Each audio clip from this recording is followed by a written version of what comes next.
Hello, everyone. Welcome to today's episode of Legal Update. The topic of today's discussion is SC protects media freedom. Why in news? Recently, in the Supreme Court, in Wikimedia Foundation Inc. versus ANI Media Private Limited 2025, set aside the Delhi High Court's order directing Wikipedia to remove a page about ANI's defamation case, holding that it is not the court's duty to tell the media to delete content. Background of the case. ANI filed a Rs 2 crore defamation suit against Wikipedia over edits on its page that labeled it a propaganda tool and questioned its credibility. ANI sought removal of this content, alleging reputational harm. The Delhi High Court ordered the takedown of a Wikipedia page titled Asian News International versus Wikimedia Foundation, calling it prima facie contemptuous due to remarks about a judge.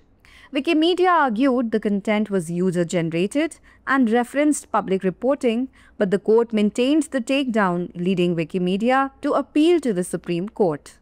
Court observation. The bench of Justice Abhay S. Okang and Ujjal Bhuyan held that courts as public institutions must remain open to observation, debate and criticism by the public and media. It held that postponing court reporting is allowed only when there is a real substantial risk to fair proceedings, and such orders must meet tests of necessity and proportionality. The SC said, public scrutiny checks judicial overreach and builds trust. It found the High Court's takedown order too broad and unworkable, stressing that any relief must be specific, targeted and well-reasoned. Section 499 and 500 of IPC, Section 356 of BNS. Section 499 of the Indian Penal Code 1860 IPC, now Section 356 of BNS, states, whoever, by words either spoken or intended to be read, or by signs or by visible representations, makes or publishes any imputation concerning any person intending to harm or knowing or having reason to believe that such imputation will harm the reputation of such person is said, except in the cases hereinafter expected, to defame that person. It provides that any person whose reputation has been harmed or was intended to be harmed has the right to sue for defamation. Section 500 of the IPC prescribes punishment for defamation, which may include simple imprisonment up to 2 years, a fine, or both. Case laws. Sahara India Real Estate Corp Limited versus SEBI 2012. The Supreme Court held that courts may postpone media reporting of judicial proceedings only if there is a real and substantial risk to the fairness of a trial, and such orders must satisfy the tests of necessity and proportionality. Naresh Sridhar Mirajkar versus State of Maharashtra 1966.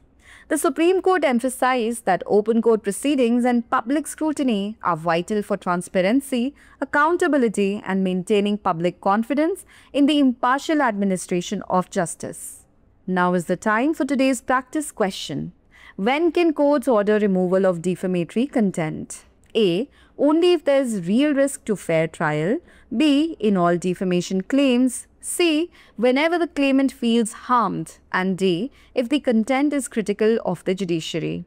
Send us your answers in the comment section. Thanks for watching. SC ने media स्वतंत्रता की रक्षा. चर्चा में क्यों? हाल ही में supreme court ने Wikimedia foundation ink बनाम ANI media private limited 2025 मामले में दिल्ली उच्च न्यायालय के उस आदेश को रद्द कर दिया जिसमें विकिपीडिया को ANI के मानहानि मामले के बारे में पृष्ठ हटाने का निर्देश दिया गया था। कोर्ट ने यह कहा कि यह अदालत का कर्तव्य नहीं है कि वह मीडिया को सामग्री हटाने का निर्देश दे। मामले की पृष्ठभूमि। ANI ने विकिपीडिया के पृष्ठ पर संपादनों के खिलाफ 2 करोड़ रुपए का मानहानि का मुकदमा दायर किया, जिसमें उसे प्रचार उपकरण बताया गया था और उसकी विश्वसनीयता पर सवाल उठाए गए थे। ANI ने इस सामग्री को हटाने की मांग की, आरोप लगाते हुए कि इससे इसकी प्रतिष्ठा को नुकसान हुआ है।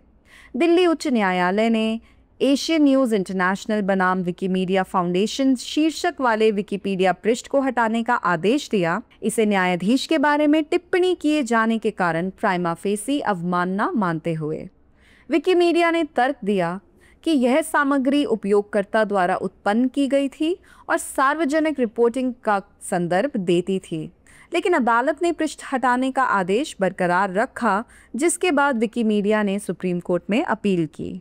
न्यायालय की टिप्पणी। न्यायमूर्ति अभी एस ओका और उज्जवल भुइयां की पीठ ने कहा कि अदालतें एक सार्वजनिक संस्था के रूप में जनता और मीडिया द्वारा निरीक्षण, बहस और आलोचना के लिए खुली रहनी चाहिए। अदालत ने कहा कि कोर्ट रिपोर्टिंग को टालने की अनुमति केवल तभी दी जा सकती है जब निष्पक्ष सुनवाई में वास्तविक और गंभीर खतरा हो और ऐसे आदेश आवश्यकता और समुचित अनुपात की कसौटी पर खरे उतरने चाहिए। सुप्रीम कोर्ट ने कहा कि सार्वजनिक निगरानी न्यायिक अतिरेक पर अंकुश लगाती है और लोगों का विश्वास बढ़ाती है। कोर्ट ने हाईकोर्ट के पृष्ठ हटाने के आदेश को बहुत व्यापक और अप्रभावी माना, ये कहते हुए कि किसी भी प्रकार की राहत विशिष्ट, लक्षित और ठोस तर्कों पर आधारित होनी चाहिए।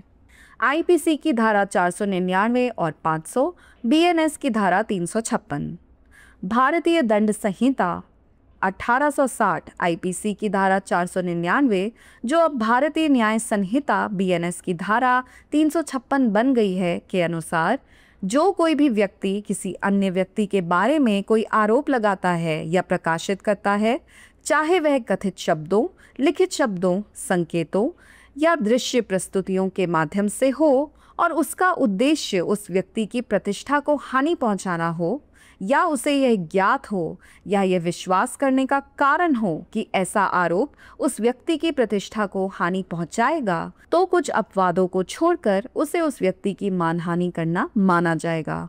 यह प्रावधान यह भी स्पष्ट करता है कि जिस व्यक्ति की प्रतिष्ठा को हानि पहुंची है या जिसे हानि पहुंचाने का उद्देश्य था, उसे मानहानि का दावा करने का अधिकार है। धारा 500 आईपीसी के तहत मानहानि के लिए दंड का प्रावधान है, जिसमें अधिकतम 2 वर्ष तक का साधारण कारावास, जुर्माना या दोनों शामिल हो सकते हैं। संबंधित case Sahara India real estate corp limited बनाम सेबी 2012। सुप्रीम कोर्ट ने कहा कि न्यायिक कार्यवाहियों की मीडिया रिपोर्टिंग को टालने का आदेश तभी दिया जा सकता है जब मुकदमे की निष्पक्षता पर वास्तविक और गंभीर खतरा हो और ऐसे आदेशों को आवश्यकता तथा समुचित अनुपात की कसौटी पर खरा उतरना चाहिए। नरेश श्रीधर मिरजकर बनाम महाराष्ट्र राज्य 1966। सुप्रीम कोर्ट ने जोर देकर कहा कि खुली अदालत में कार्यवाही और सार्वजनिक निगरानी पारदर्शिता, उत्तरदायित्व और न्याय के निष्पक्ष प्रशासन में जनता के विश्वास को बनाए रखने के लिए अत्यंत आवश्यक है। और अब समय है आज के अभ्यास प्रश्न का।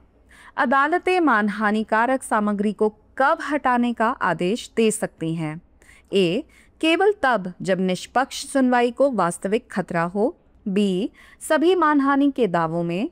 सी. जब भी याचिकाकर्ता को क्षति महसूस हो।